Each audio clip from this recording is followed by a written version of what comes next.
Hey guys, Tim Montana. You are listening to Thunder Underground. Welcome to episode 403 of the Thunder Underground podcast. Trent here as always, and this week is a fun one because Tim Montana is joining the podcast for the first time.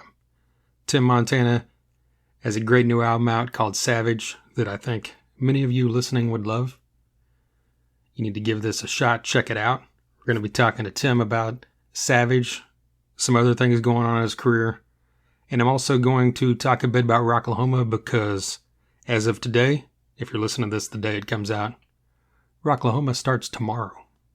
Rocklahoma has already started for some people, but the actual first day of scheduled performances starts Thursday, August 29th. We're almost there, folks. So we're going to talk about that here coming up. But first, I need to let you know who sponsors this podcast, and that would be Sunset Tattoo. Sunset Tattoo is a tattoo shop located in Midtown Tulsa. Their tattoos are done good and proper. They've got well over 25 years of experience from Jake and his crew over there. They're Native American owned. They have a female artist on staff full time. Shoot them a message or give them a call. You can even walk in, set up an appointment, talk about what work you're looking to have done. They can help you put your ideas into motion.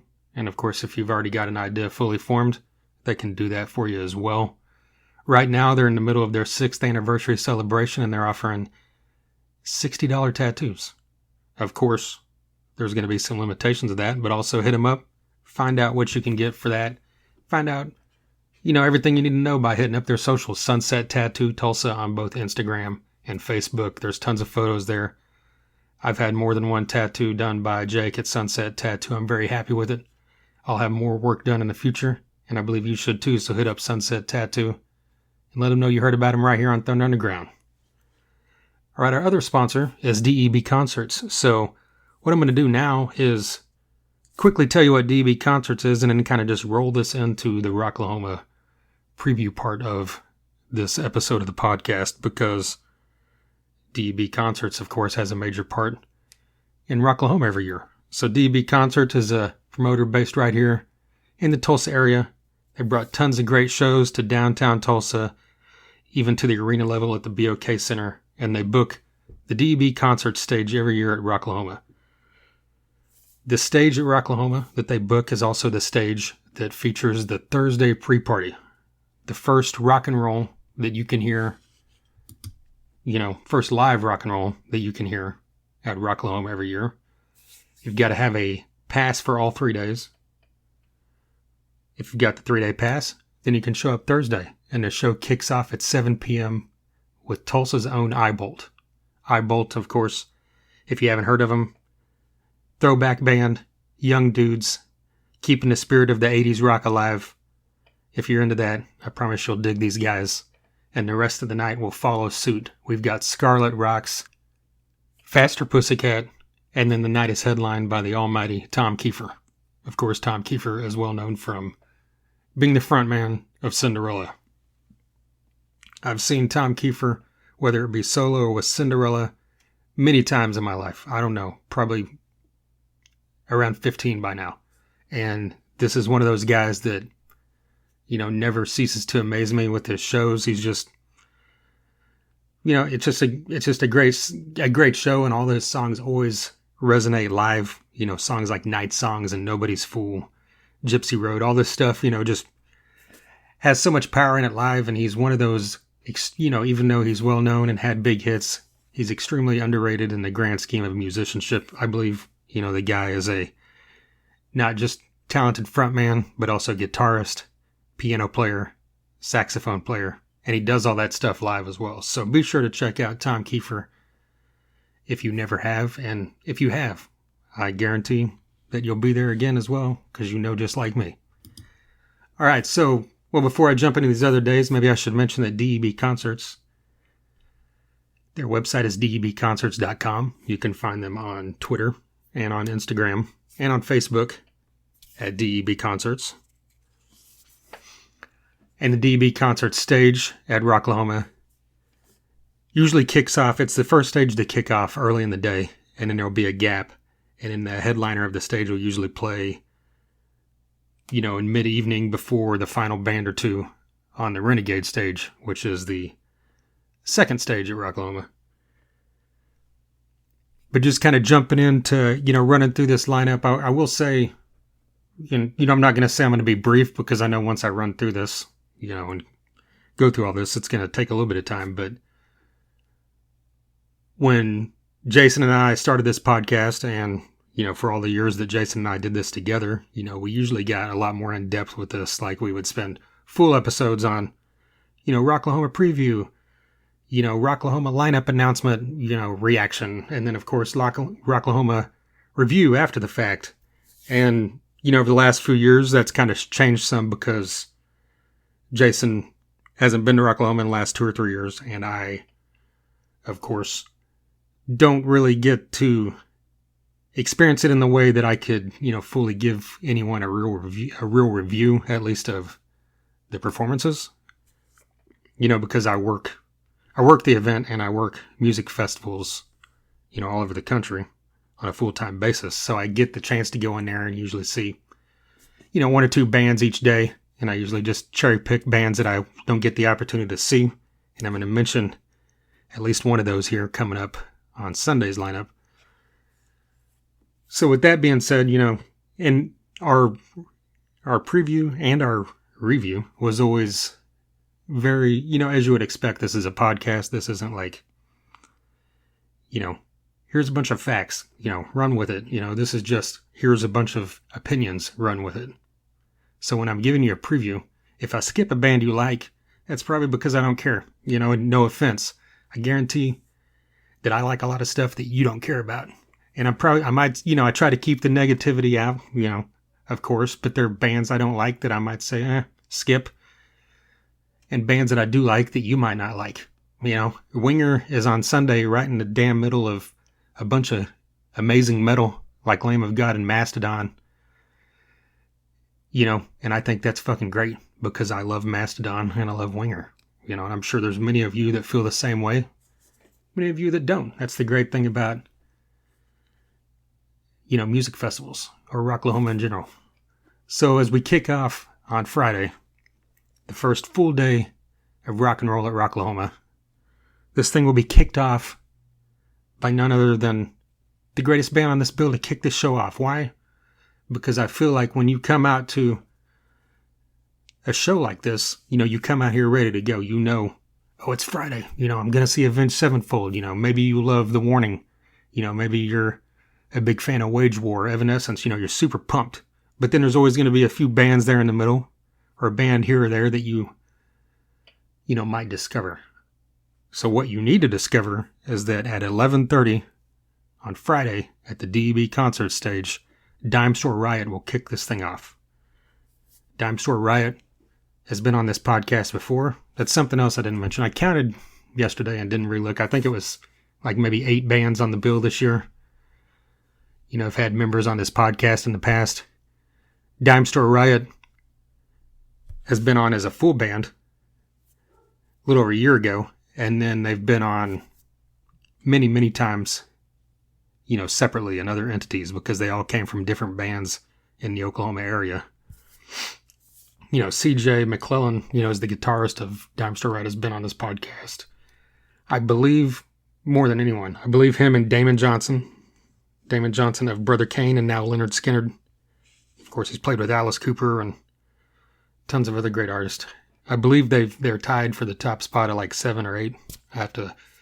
Another thing I should do some research on, but I'll definitely do that research the next time, one of them are on, which, should be soon because it's been a while for both. But back to the point at hand, Dime Store Riot, great band out of the Oklahoma area that is, kicking ass, got some music out. You should check them out, follow them on all the socials. Be there to see them live. I've seen them live and they're great. You won't be disappointed. It's just a great, great band to kick this whole thing off.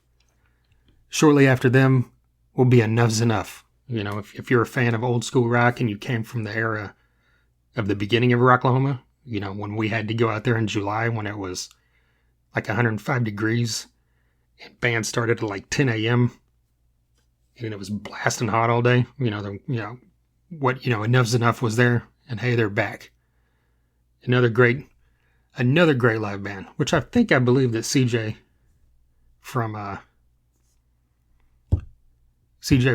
Dime Star Ride had told me before he's a big fan, but I also believe that there is a episode of this podcast 2 or 3 years ago with Paulette from Dime Store Riot. She was on as the guest, she wasn't on as the guest interview. She came on as a guest host with me. And it was the episode that Donnie V, who was the original lead singer of Enough's Enough, he's not in the band anymore, but he was a guest on this podcast.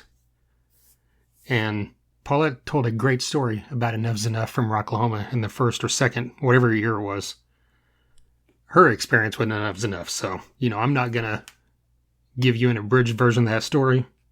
If you see her out there, ask her about it, or look up that episode with Donnie V on this podcast to hear it there. But hey, Dime Store Riot has also, they'll have a big banner out. They camp right off the main road that runs, that connects VIP to GA. And they're on the GA side there. They'll be out there partying. So stop by and say hey, then go see them and see Enough's Enough. And there you go. Later in the day, the headliner on the DB concert stage on Friday will be Vixen. I believe that is, 6:30 p.m. Vixen, most recent time I saw him live was, 2015. And at that point, I believe Janet Gardner was still there. They've gone through a couple changes since then. I'm sure it's still going to be a great show. Another, huge 80s throwback, with, you can't go wrong with bombastic 80s pop rock hits like Edge of a Broken Heart, or Crying. Fun time right there. Jumping to the Renegade stage at 1:30, this thing will kick off with, there's a bunch of X's on my thing here. I just noticed that. Oh, that must be the spot that Liliac just claimed.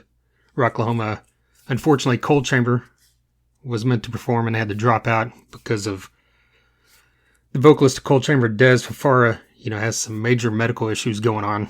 So wishing him the best recovery. I was really looking forward to that. I've seen Cold Chamber a few times throughout my life.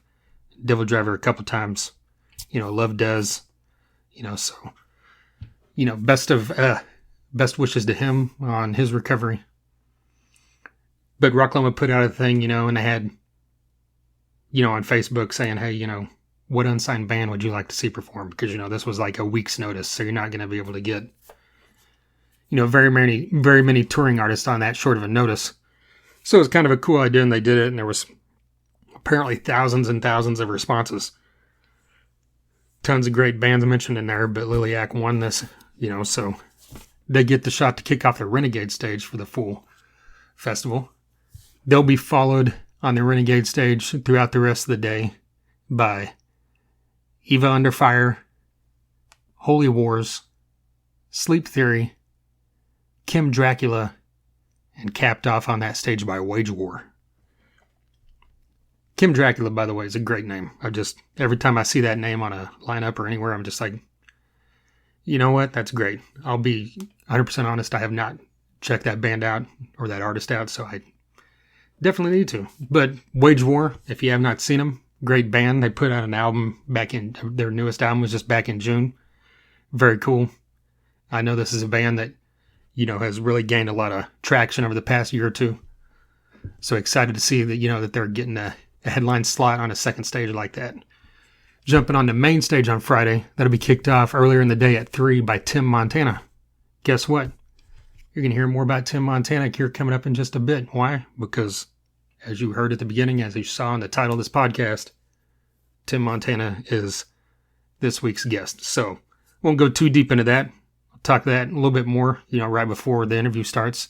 We've also got The Warning, which, as far as any band on this bill, maybe, as far as, the younger, newer bands go, The Warning is a band that I constantly see people praising. I constantly see people, loving. I've loved what I've heard from them. I'll be honest, I haven't delved super deep, but I've heard a few songs. Dig it. Definitely someone to check out. Hellstorm, a band that you can never go wrong with live. They always put on an excellent performance. They've been at Rocklahoma multiple times. I've seen them multiple times throughout the years. Lizzie, her voice is next level.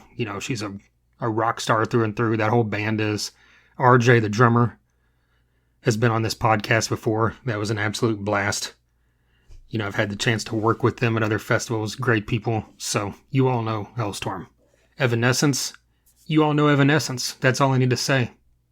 8:10 p.m. I won't be there. Next would be Avenged Sevenfold.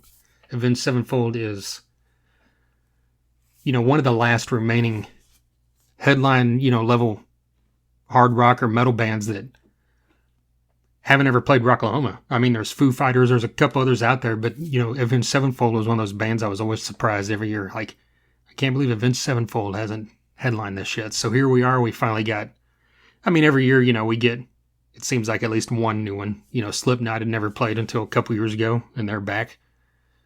But, you know, I mean, that's always kind of the knock on a lot of the rock festivals. It's kind of get these rotating same, you know, headliners like we've got on the other nights, but Avenged Sevenfold's not the case. You know, you're going to get a full set starting at 9:55, an 80-minute set until 11:15. These guys are going to kick your ass. If you've never seen Avenged Sevenfold live, you know, you're in for a treat.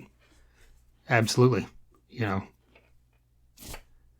not much more to be said. Jumping on to Saturday, the DB concert stage will be kicked off by Surge, followed by Color of Chaos, and then the headliner on Saturday night on the DB concert stage will be the Atomic Punks. The Atomic Punks, for those of you that aren't familiar with, is a Van Halen tribute band. They're pretty much the preeminent Van Halen tribute band. I mean, there's a lot of guys out there that can, you know, pull off David Lee Roth vocals or stage antics from the 70s and early 80s, and there's a lot of guys out there that can, you know, pull off Eddie Van Halen enough to make it sound great. But there's very few, you know, guys that can, you know, collectively do that together in a group. And Atomic Punks definitely do that. So if you're a Van Halen fan or just a fan of rock and roll, Saturday night, you know, at 6:30 p.m. Saturday night. This is like the prime fucking moment at Rocklahoma, right? All right. So on the Renegade stage on Saturday, let me see. I had my thing pulled back up. We got Royal Lynn, Another Day Dawns, Austin Mead. I know Austin Mead's been out there before. Bad Wolves making their return. Bad Wolves guitarist Doc Coyle has been on this podcast. It's been several years ago, but that was a fun one. Bad Wolves is another band that I haven't seen them live since, you know, the singer switch a couple years ago. You know, they're good live with Tommy.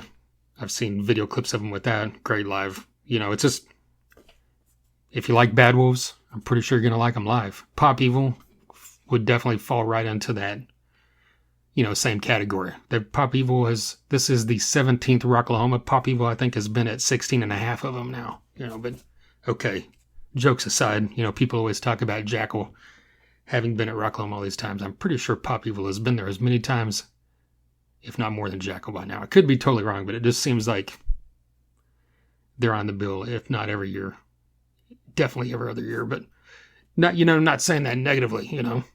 You know, they're a band that fits perfectly into that, you know, that mid-level spot, and they always put on a great performance. You know, it's just a fun time. And they will be followed up on the Renegade stage by Clutch.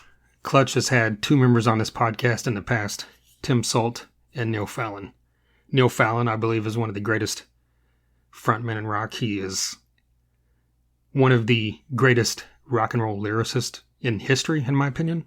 I would put him in a top 5 that included Chris Cornell and Neil Peart from Rush. That's how highly I think of Neil Fallon.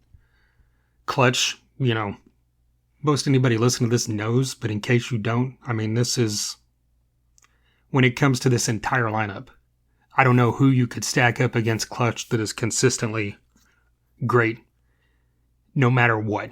You know, I mean, albums live across the board for the past, you know, 30 years now. You know, their first album came out in 94, I believe. So we're exactly 30 years. Insane. Same 4 guys.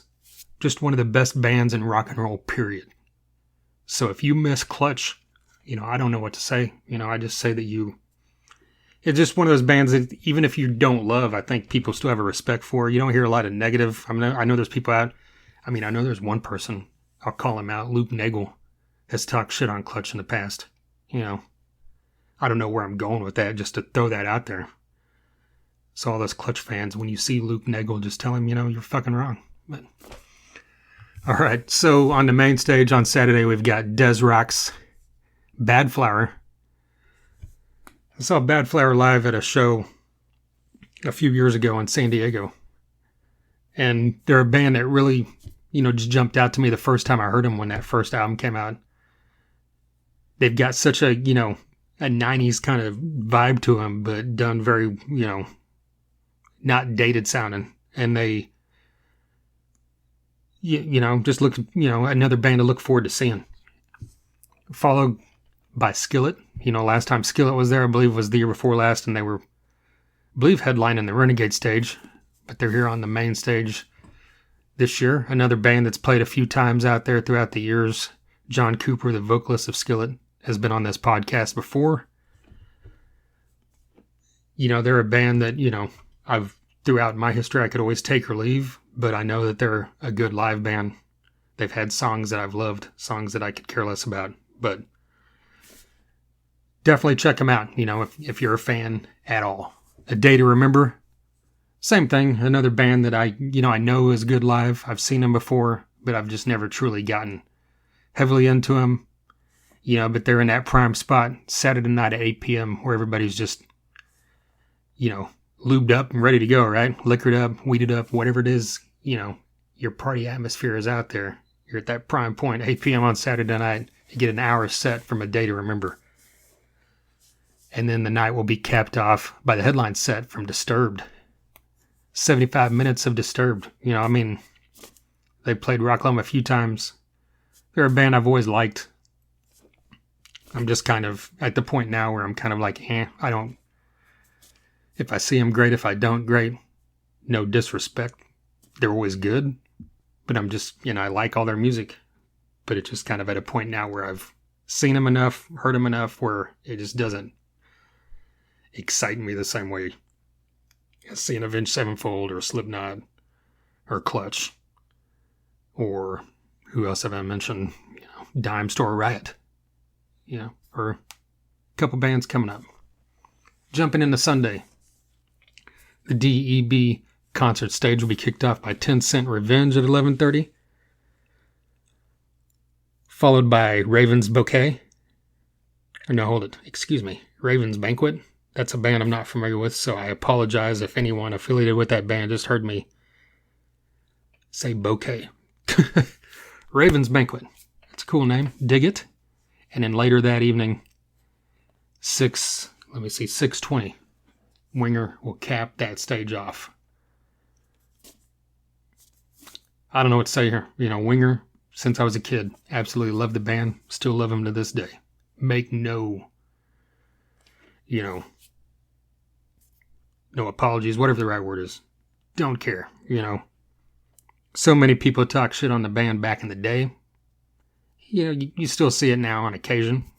But just such a phenomenal fucking band of musicians. You're talking about 4 guys, or 5 guys, depending on, I don't know who's on if all 5 of them are on the tour, if Paul Taylor's on a tour or not, but those 4 original guys before John joined the band, we're talking about 4 musicians that just are at the top of the level. We're talking about MIT level, instructor level musicians. And then, just throughout the year, their music gets better and better. They released their album last year, 7, that was just, fucking phenomenal. I think it's their best album since Pool, which came out in 1993. They're just a band that, so many people rip on 17 or rip on, the Beavis and Butthead shit, whatever. You're missing out. That's all I can say. The Renegade stage. Vended, which if you're not familiar, features the sons of 2 members of the headliner band on the main stage. Of course, 2 members of Slipknot. Any Given Sin at 2:25 on Sunday. I will say that on this entire lineup, Any Given Sin is who I'm looking forward to the most. Going on at 2:25 on Sunday afternoon in the dead heat of the Renegade stage. Well, it might not be. I think we're forecasted to be in the mid-80s and a possible rain, so hopefully that's not an issue.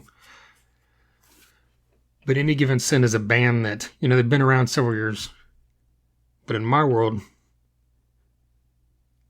earlier this year, I don't remember when exactly, but towards the beginning of this year, I believe it was the song Dynamite on Octane or on Spotify, something.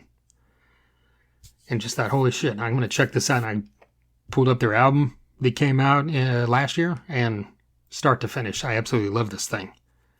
They very much fit into the vein of all your radio kind of heavy rock or metal, hard rock bands, whatever you want to call them. Like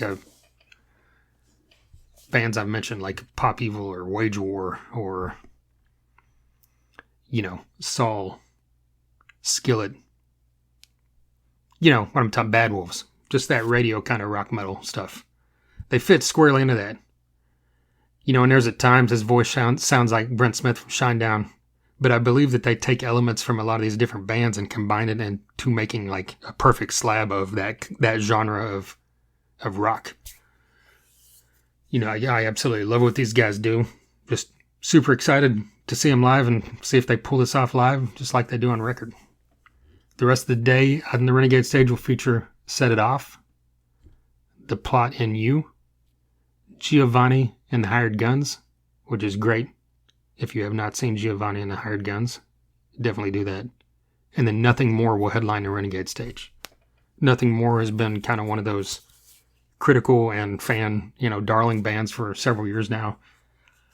I've never really truly gotten into them that much. I don't dislike their music. I think it's fine, but it's just not something that I gravitate towards. But I will say that all the hype about Nothing More live is very much true. I've seen them live more than once. I've worked shows where I was working the stage they were on. Great dudes and just a phenomenal live show. So you can't go wrong checking out Nothing More. And then on the main stage, we've got the Oxymorons. Kerry King goes on stage at 4:10. Kerry King, man. I could spend a full episode talking about this, but I'm going to just try not to. I don't even know. I'm so conflicted when it comes to everything when it has to do with Kerry King. It's like, it's just I'm just going to listen to music, not listen to this guy talk. I'm not going to, whatever. His solo band, is right up my alley. It features Phil Dimmel on guitar, who is, a longtime guitarist for Machine Head. And he's been, he filled in Slayer for a while. Whenever Gary Holt, couldn't do this. This was, several years ago before, Slayer retired. And then he's filled in for, I believe, in Lamb of God, several other bands. He's one of those guys that can do that on a drop of a hat and not, fit seamlessly in. He's just, one of my favorite guitarists. And then the singer, Marco Suega from Death Angel. I love Slayer, and I love Tom Araya, but Mark from Death Angel, his voice is just so much more than Tom Araya's, frankly. And so I'm really excited to hear Mark sing these Slayer songs. The Kerry King solo album came out earlier this year. It's great. It's exactly what you expect. Sounds like Slayer with Mark singing. And that's exactly what you're going to get. So it's exciting, to see this. Of course, Slayer, came out of nowhere after Kerry King released this album and said, we're doing, I think it's like 3 shows this fall, Louder Than Life, Riot Fest. I can't remember what the other one was. So who knows where that's going to lead. But, the Kerry King, band has full tour dates coming out, all that stuff. So looking forward to it. And this whole main stage on Sunday is just one after the other of heavy hitters. You've got Kerry King playing the Slayer classics, followed by Mastodon, who I don't know if they're playing Leviathan in its entirety, but it's promoted as the fact that they're celebrating like the anniversary of it, so possibly. But Mastodon can go out there and play Mary Had a Little Lamb for an hour and a fucking half, and it would be goddamn amazing. That's how this band is like, what I said about Clutch I should have re-looked at, the entire lineup before I made that claim, because Mastodon could very much fit right into that same category of just being perfection when it comes to the live show, to their albums, across the board. Always phenomenal. When you go to a Mastodon show, you're getting an experience. I've only been fortunate enough to see him like 3 times now. One of those times was at Rocklahoma 2 years ago when they stepped in on short notice and filled in for someone. I can't remember who it was now. Was it Phil? No. Someone else I think I liked, but you can't get better as a replacement than having Mastodon. But anyway, this obviously isn't a replacement. They're scheduled this year. Looking forward to it. Lamb of God follows them. They're celebrating the anniversary of Ashes of the Wake, so maybe we'll get that full album. Another band that's phenomenal live, never disappoints. Slipknot, same category, and they're out on tour right now celebrating 25 years of their debut album, which to me still stands as the best thing they've ever done, and I know Iowa is amazing, but that first album, it just set a course for, what was to come, in my opinion. That was perfect. So Slipknot, I, again, don't know if they're playing that full album, but they might be, and then some extra ones. Hopefully they're doing an 80-minute set starting at 9:35, so really looking forward to seeing them one more time. All right, that covers all the bands that are scheduled to play Rocklahoma. And like I said before that, used to go in a lot more detail about other things going on, but I will just kind of say that, since I work the event every year, I don't see, I see everything going on at night. Anybody that's listening to this and knows me knows that I'm out there once I'm done working. But, throughout the day, a lot of the, everybody has camp parties, in their campgrounds. But a lot of these campsites do like, special events during the day, like, whether it be a toy drive or food drive or, a scavenger hunt or raise money for someone going through something, just, or, hey, we're just come over, we've got barbecue. Janelle at Camp Corruption does a fish fry every year on Thursday. I should have looked up what time that was, and I'm gonna, anybody's welcome. And how many people are out there already on Thursday. I mean, that says a lot. So people, are out here to have a great time, share the love, the camaraderie, of all of us that love rock and roll. So like I said, I don't, get to see all these things, I'll see some, but, just wanted to point out that you can get on all the socials. Just basically, I'll tell you this. Go to Surviving Rocklahoma's Facebook page, and you'll find links there. Because Surviving Rocklahoma, another thing, if you're not familiar with, is a podcast that started, I think it wasn't too long after me and Jason started this in 2015, maybe around 2017, I don't know for sure, but, Adam Richmond, who runs Surviving Rocklahoma, has been doing this for several years, just sharing, experience, sharing thoughts, bringing on guests, whether it be, just fans or whether people who do with Rocklahoma, which then turned into, becoming media and interviewing the artist out there. Then which turned into becoming the official podcast for Rocklahoma a couple years ago, which was an amazing thing. He's also another thing that, Doug with DB Concert sponsors. But Adam, provides a wealth of information when you go to his socials, to his website, live shows every week. And I believe that, so that one, they would always do one live from Rocklahoma at the campgrounds, because the campgrounds open on Sunday at noon. So a lot of people get out there early, camp in line Saturday night, and then just start the party Sunday at noon, get everything set up and get going. So they're out there for over a week. And, Adam can provide you with that knowledge with those links. And those links include like campground maps. There is a campground maps that, you can get that from Rocklahoma, but a campground map that tells you specific sites, like where this camp's at, where this camp's at, and where this party's going to be happening, where this event's going to be happening. The Big Old Bus is one of the, more famous spots at Rocklahoma campsites. Very easy to find right off the main strip that runs, past the general store through GA.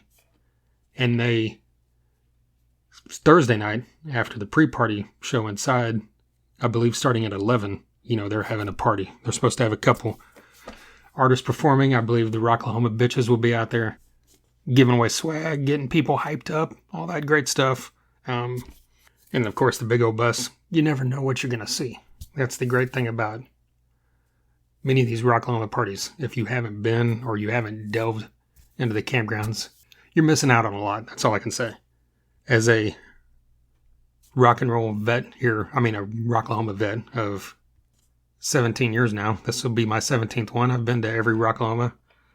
It's just one of those ones where you just go out there because, that old adage of even if I didn't care about the lineup, I'd still go, which, at this point is obviously true because I'm working. But, I still believe that fully because I can go out there. I could go out there completely alone and have a great time because everywhere you turn is someone you know, someone you've met before, or someone you haven't met before that you're about to know. Can't go wrong with that. But I just mentioned Rocklahoma Bitches. If you see Christy or Kendra walking around, they've always got swag with them. If you see someone selling Rocklahoma Bitches swag, that's bullshit. I'm throwing that out there because they've been making that known recently. They let it be known every year, but I guess apparently recently someone was selling some Rocklahoma Bitches swag, which is not anything they do. They give away everything for free. Great proponents of just, sharing the love and having a great time out there. Rockavet is another group that's, been out there for years doing great stuff, helping veterans. They do raffles, give away stuff, all kinds of great stuff. I believe this year they don't have their camp, but they are linked up with the big old bus. You've got Camp Mardi Gras, another institution out there in the VIP campgrounds, which Adam from Surviving Rocklahoma is a part of with Christy Gross. And they, every year, Friday night after the headliner, after Avenged Sevenfold ends, they will start, here, let me look that up again for you real quick. Avenged Sevenfold will end at 11:15 p.m. So after 11:15 p.m., you head over to Camp Mardi Gras, which is on the back end of VIP. Can't miss it. There's flags as high as your eyes can see. And there'll be a big old party there that night. But the great thing about Rocklahoma is you can wander around aimlessly throughout the campgrounds. And you're not only going to meet cool people, you're also going to find cool campsites. And I know how I am. If I'm walking around and I see a cool looking campsite, just some people over there hanging out. Generally, my personality is not the type of person that's just going to walk in and say, yo, what's up? But I know some people would. If you're either way you go with that, those people more than likely are going to welcome you in. Most people at Rocklahoma don't put effort into making a great campsite if they don't want, people coming and hanging out. Obviously, they don't want people coming in there being disrespectful, but you know what I'm saying. You come in there, hang out, have a great time. That's what this whole thing's about. And that's why, I'm happy that I've been able to make it to all of them and hope that, with, Danny Wimmer Presents coming in, next year will be their first full year, as being a huge part of this. Hopefully the campgrounds don't change too much. That's all I can say. All right. So with that being said, hopefully I didn't, leave something out. And I obviously didn't keep that brief. We're here at over 38 minutes, whatever. Now it's time to jump into this interview with Tim Montana. Like I said, Tim Montana will go on stage on Friday afternoon at Rocklahoma. He's been out on tour with Bush, Candlebox, and Jerry Cantrell. You can't beat that lineup when it comes to 90s rock and roll, when it comes to rock and roll in general. All three of those are Rocklahoma alumni as well. That's something that we talk about here in this interview, being out on tour with those guys. Like I said, Tim's got an album out now called Savage. It's just 11 songs. And it's just in your face, 11 songs. It's only like 33 minutes. I just looked it up, 33 and a half minutes, 11 songs, just slam through these things. So good. The Devil You Know, you probably heard if you listen to rock radio. Savage, Die Today, Get You Some is just a full on stomping heavy rock song. The final track, Day by Day, is a track that we talk about here coming up. But yeah, rather than just kind of rattling these off, let's jump into it. Here is Tim Montana.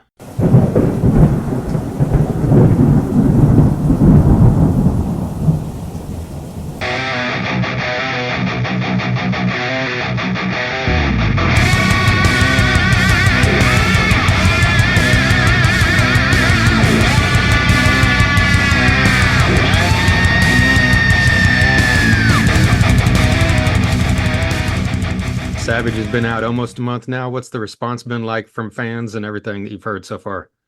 It's been great, man. People are loving it and getting a lot of write-ups and some really cool stuff cooking with that. So the response has been amazing. Super stoked. I mean, obviously the lead off track to this kind of was The Devil You Know, which came out in 2023. Were you kind of surprised with the success of that, with that taking off, without you kind of having a name, at least in the rock world at that point? Yeah, 100%. I mean, that was music that wasn't too much of a departure from what I'd done in the past, but I kind of threw that out there and leaned a little more into hard rock because I thought my Nashville radio dreams were over. And then all of a sudden rock radio picked it up and blew it up. And I was like, oh, I wish you guys would have told me sooner. I'd have been making this music all along. Right. So it was more of kind of a happy accident. It wasn't really like you just set out deciding to head that route. It's kind of a happy accident. Yeah. I moved to Montana and was just burned out of the Nashville scene. I was like, man, I've been told for years I'm too loud, I'm too rowdy, I cuss too much, I'm not a country artist. And so this was kind of my FU to the Nashville system, not knowing that it was going to go to rock radio. And then by God, it happened. And yeah, so kind of came out of nowhere. Quite a surprise. Well, for me personally, like the song that really jumped out to me was Day by Day. Lyrically, the build up in the middle with the guitar solo, everything. I just thought it was a great song. Talk a little bit about where that one came from for you. Yeah, I'm big into honesty with lyrics. And when I sat down and I wrote that in a cabin in Montana with a couple buddies that I'd worked collaborated with for years, they're like, are you sure you want to say all this stuff? And I was like, yeah, it's kind of therapy to me. And cool story is I sat in the dressing room with Jerry Cantrell 2 days ago. And he's like, play me a song off the new record that you love. And I played him that one and he freaking loved it. And he's like, dude, you're a hell of a songwriter. And so hearing my hero listen to that song and have that reaction, I was like, fuck yeah. Yeah. Yeah. Yeah. It's got to be a pretty surreal kind of moment, right?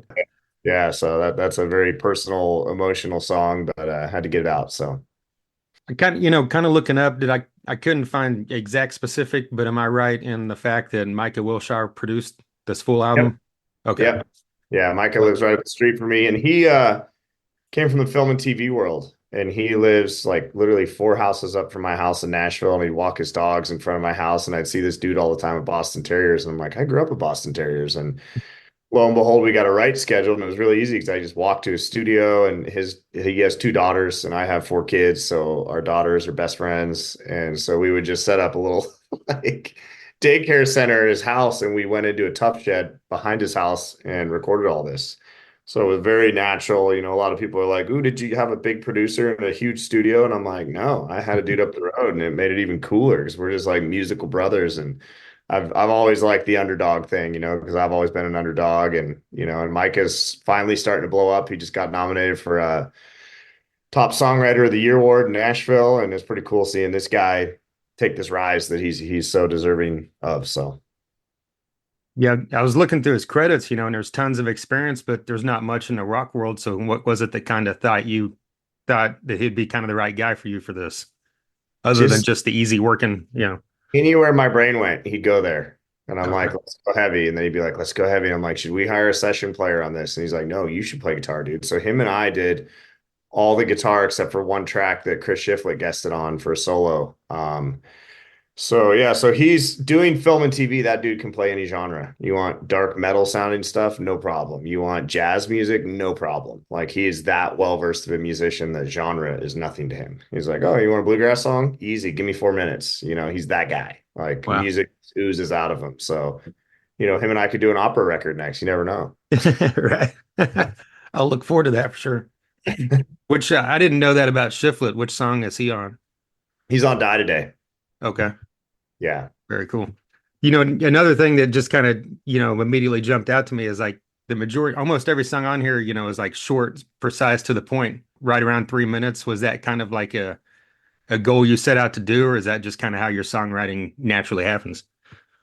Um, Kind of. I think on the next record we'll probably go a little deeper, but again, Micah being a film and TV whiz, get to the hook, get out of the song. You don't need a 5 minute song, and then just keep it in mind. I mean, the attention span of people is nothing. Unfortunately, Right, the young music fans are trained to 15 seconds, so 3 minutes is even a stretch these days. right. But they just all kind of landed like that, and which is not a bad thing when you're getting radio playing stuff. So. Well, as you're moving forward with this, promoting Savage and, doing the shows you're doing, are you kind of treating, this period of your career as like a kind of a new beginning? Just like, are you treating it like you're a new artist or because, since you're kind of shifted a bit into a different genre? Yes and no. I know I'm the new kid on the block, but I show up on all these tours and they're the same guys that were on the other tours, crew Yeah. wise.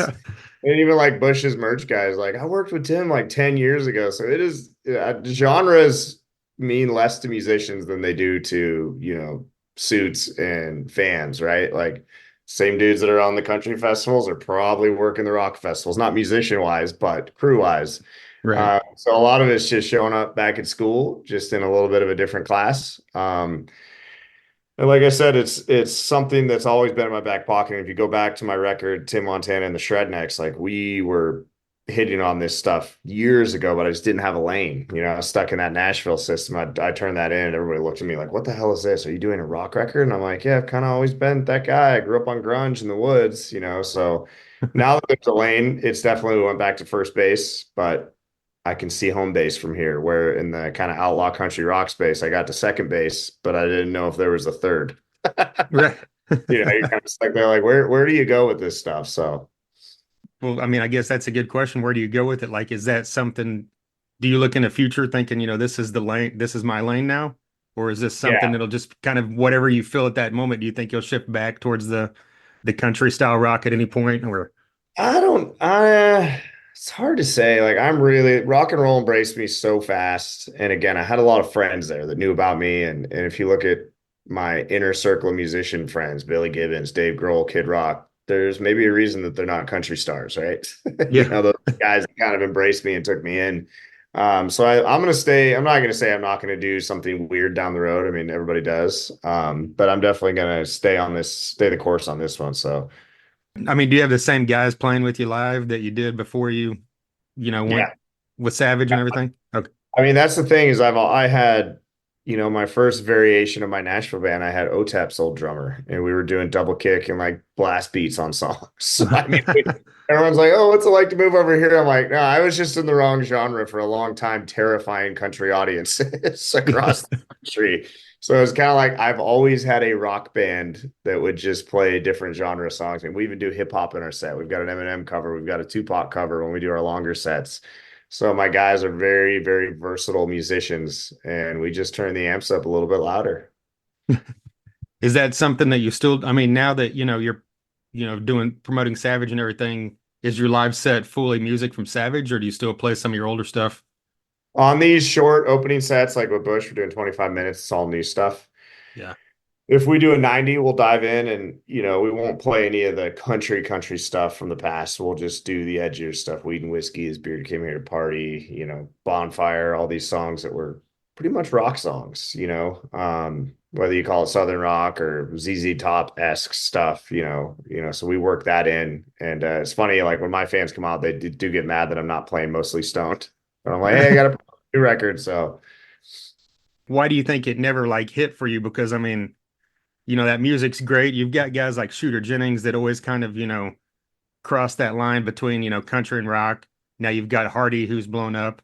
Like, I mean, there's a lane for it, I think, but it's just like mainstream has never kind of accepted it, I guess. yeah, that's the $1 million question, man. I ask myself every night because Yeah. people all are like, this song on your last record's a hit. And I think if Mostly Stone came out and had the right promotional team that I have now, if that came out now, it probably would have worked. I just didn't have it. It was very independent for me, and I'd put stuff out and I'd slow build on every record I did, right? Very slow. And so this one just got, thrown on the highway metaphorically because I have a promo team behind it working it. So they're doing a great job. So, because you got to remember all those records were independent. I Oh raised them yeah. to them and every record got a little bit better, and a little bit better, and a little more streaming, a little more streaming. And then bam, all of a sudden the team's like, here's something we can run with. Let's go. So, Well, I mean, you mentioned, that you're out on the road right now with Bush and Candlebox and Jerry Cantrell. Like, as a kid that grew up in the '90s, that has to be like a pretty special welcoming to the rock world for you, I would assume. oh, 100%. Yeah, it is Yeah. so cool. So, and getting to hang out with those guys, I tell the crowd every night, it's like somebody stole my CD that I ripped on Napster when I was 14 and put in my 71 Chevy, and I've got everybody but Nirvana. Yeah. I mean, it's kind of a unique spot to be in, I would think, because you've got three artists that I would say the majority of the crowd's showing up from nostalgic reasons. And then Right. you're opening the show up with brand new music. Is that kind of intimidating at all, or is that just something you kind of embrace? That gets my rocks off. I love that shit. I would rather play in front of an audience that has no idea who I am and is going to glare at me with their arms folded than an audience that knows exactly who I am. I love that shit. By song one, they're sitting there like, Song two, their arms come down. Song three, hands in the air. And I'm like, got him. So you've been noticing that so far on this tour? Oh, yeah. Yeah. And I mean, I have a history of doing that stuff. I mean, when Atlanta, I remember one time it was like a country audience and then it got very urban later at night. And that's where I dropped in my hip hop covers. And I love that shit. I love getting in front of an audience that probably wouldn't like you normally. And then I make adjustments to the set, and all of a sudden, they just love it. So, Well, you mentioned, Cantrell being one of your all-time favorites. Of these three, Cantrell and Candlebox and Bush, could you name, a favorite track from each of them? um, Candlebox, definitely oh God, what's is it Far Behind? Yeah. And people always ask me to deep dive records. I'm like, I've had ADD since as long as I can remember. I was never a deep dive or record guy. Even with ZZ Top, I get asked that. I'm like, I'm weird. I like the hits, So, and with Cantrell and Alice in Chains, I definitely go a lot deeper on that. Like the unplugged record that those guys did was like blew my mind when I was a kid. And just the other day, my manager sent me an EP called Sap, and I was like, oh, that's where a bunch of those songs came from, because I'd wondered forever, like, where are these songs that I never knew Alice in Chains put out that are only on the Unplugged album? And then I found them yesterday on Sap, 30 years later. And then Bush, I got, Come Down, obviously is one of my favorites. And yeah, they're just, it's really cool being out with these guys. So, Yeah. Yeah, there's a lot to be said for Cantrell, where a lot of guys kind of set on the past, nostalgia and everything, and he's putting out these, solo albums these days that are just unbelievably excellent, as great as Alice in Chains, in my opinion. oh, yeah. Yeah. His new stuff is awesome and his band is great. And everybody's very pro. So, hey guys, I'm on a podcast. We kind of wrap this up pretty quick, but I know you've got coming up later in the year, your turn with Skill and Seether, and then you've got Miles Kennedy coming up after that. It's kind of a pretty stacked next 6, 8 months for you. Are you looking forward into 2025, or can we just expect tons of touring coming up? I mean, we ran hard this year. And then we started with Miles right in January. So looking forward to getting out with him or direct support on that. So that's going to be sick. And the Seether Skillet Tour is going to be sick. And then we'll see what shakes in 2025. I also, I run a restaurant and lodge in Montana. I run a hot sauce company on the side. I'm Mr. Redneck Rockefeller, if you will, trying to build my little business empire on the side as well. And I got Nice. 4 kids. So I try to make sure I have time to do those other things as well, because those are important stuff. But yeah, so we're looking forward to a lot of touring and the business stuff we're doing, and everything points to music that I do. Even the hot sauce is me and Billy from ZZ Top have that. Me and Billy have the venue in Montana that's also a music stage, and doing content and just traveling here and there. So What's the sauce called? it's called Whisker Bomb. Okay, Whisker So Bomb. Oh, we do two. Here's a guitar pick right here. oh, nice. Whisker. You got the BFG, Billy F. Gibbons, and T Montana. So we do two barbecue sauce flavors, two salsas, two hot sauces. We're in HEB in Texas with our hot sauce. We're in Murdoch's Farm and Ranch chain across kind of the Western United States, and so that's fun. And when I'm driving them down the road, I'm usually on the phone 24/7, working on logistics for orders and stuff like that, and then work managing the Wise River Club remotely, and I got 19 employees up there that I'm checking in with all the time. And gosh, this last week we catered over 3,000 meals in 6 days for the wildland firefighters. So I Wow. on a break from Bush, I ran right down the restaurant and put a team together out of Nashville that oddly enough cooked for the Foo Fighters. My buddy Billy Terrell and the Beach Pig. Got to know him through the Foo Fighters camp, and Dave. He taught Dave how to barbecue. And so he flew up with a 4-man team, and we got them on the ground, them set up, facilitated. They called me today. They're flying back home, and they said, "We're pretty sure the state of Montana is out of eggs." They used to cook thousands of eggs. But yeah, so we're doing a lot on the side of music. So, but trying to do a little good in the world. So That's awesome. I mean, I would imagine like as, when you're a kid getting into music, listening to ZZ Top, could you, like, fathom that, one day you would be a business partner, and a good friend of like, one of the most iconic musicians ever? I know it's still, yeah. I've talked to him twice last night, and even if it's late at night, Billy's kind of a night owl. And he calls, and I'll be like, "Oh God, I'm so tired." But I'm like, "What would Tim 15 years ago think about Billy Gibbons calling him at midnight? You wake up and you answer the phone." Right. And he's very involved. Everybody's like, "So do you like, are you just like licensing deal?" I'm like, "No, dude, I get on the phone with Billy every day and we talk business strategy, business plans moving forward. I send, content videos to him. Like he's so involved. It's not just like, here, use my name." And not at all. That's not how we operate. We're true business partners. He's a great guy and he's become like my rock and roll dad over the years. And I realized that he is the rock star's rock star because every rock star I meet, if I don't know him, obviously Billy will come up and they're just like, "Wait a minute, you what?" Even Cantrell was like pretty fascinated with that too. So Billy is definitely any rock star, Billy was probably a rock star by the time they were around. Yeah, Been doing it a long time. absolutely. All right, man. Well, I work music festivals for a living, and I'm going to be working out at Rocklahoma, and you're playing. So I'm Yeah, hoping to finally get yes. the chance to see you. So that's here coming up just in like under a month. So looking forward to it. Yeah, man. Heck yeah. That's gonna be a good one. I can't wait for that. We're gonna go home, then I'll fly into that show. So should be a good Right one. on. Yeah. You got other festivals lined up in September? Yeah, Or is we're that kind of yeah, we're doing the other two Wimmer festivals, Aftershock and Louder Than Life. okay? Yeah, so I think that's Louder Than Life. But I get confused with the names of these. So yeah, but Yeah. we're pretty stoked about some of the my old drummer called me. He's like, "You're playing with Slayer and Cypress Hill. What is happening?" I'm like, I know, it's weird. Hey, you fit right between the two, right? So, Right. That's right. all right, man. Well, I really appreciate you taking the time with me today. I'm loving the new album and looking forward to seeing you live. Awesome, brother. Thank you for having me. There you go, Tim Montana. A huge thank you to Tim from Adam Splitter PR for his help with that one. And of course, a massive thank you to Tim Montana for taking some time out there to talk to me while he was out on the road with, like I said, Bush, Jerry Cantrell, Candlebox. And hey, if this is your first time listening, Kevin Martin from Candlebox has been on this podcast 2 times. Again, if you're going to be out at Rocklahoma, Friday afternoon at 3 p.m. on the main stage, Tim Montana. Don't miss it. I know I won't. Looking forward to checking out Tim Montana live. Check out that album, Savage. Check out his previous work. Got some diversity in there.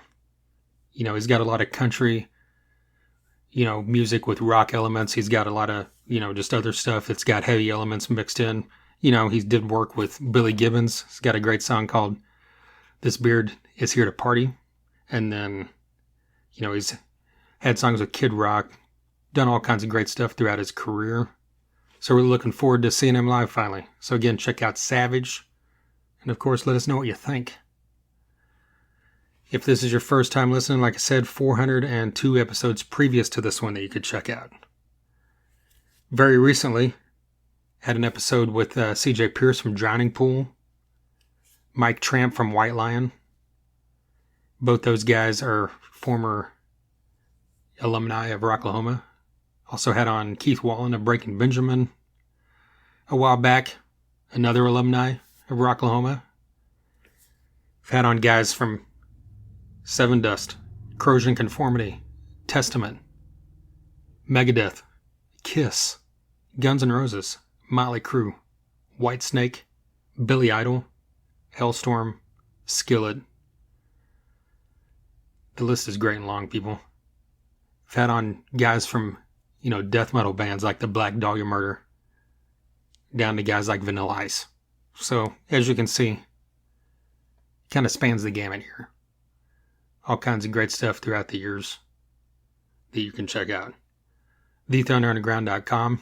You can listen right there. You can also listen pretty much anywhere podcasts are heard. Wherever you're listening right now, bookmark it, like it, subscribe, follow, whatever it is it allows you to do. Same thing, Facebook, Twitter, Instagram. Follow on all those. If you see a post, if you just like it or comment or share, that's an easy way to greatly help out this podcast. I'm also on TikTok now. Got several videos up, so be sure to follow TikTok as well. And hey, looking forward to seeing you guys at Rocklahoma. If you see me, say hi. I've always got Thunder Underground, bracelets, picks, guitar picks, stickers, hand sanitizer, all kinds of stuff. I'm really low on t-shirts though, but other than that, I got you covered. All right, once again, a huge thank you to DB Concerts, Sunset Tattoo, Adam Splitter PR, and Tim Montana. And until next time. Thunder Underground, y'all.